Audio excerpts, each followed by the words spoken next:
ngàn năm trước, người chìm trong tối tăm, nên con Đức Chúa Trời sanh ra trong thế gian này, đem tình yêu thương cứu người.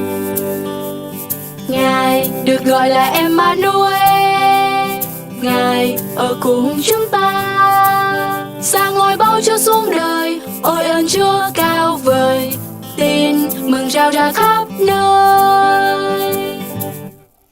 Ngài là đấng cứu thế Emmanuel, tình nguyện treo thân hy sinh cho muôn người. Ôi ơn yêu thương chẳng chi đâu tôi.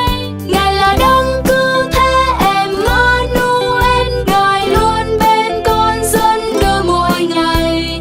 Mau tiếp nhận tình thương của Ngài, đời con vui hát Emmanuel.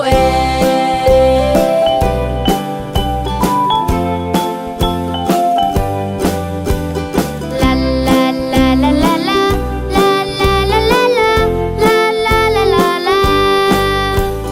Từ ngàn năm trước, người chìm trong tối tăm, nên con Đức Chúa Trời sanh ra trong thế gian này, đem tình yêu thương cứu người.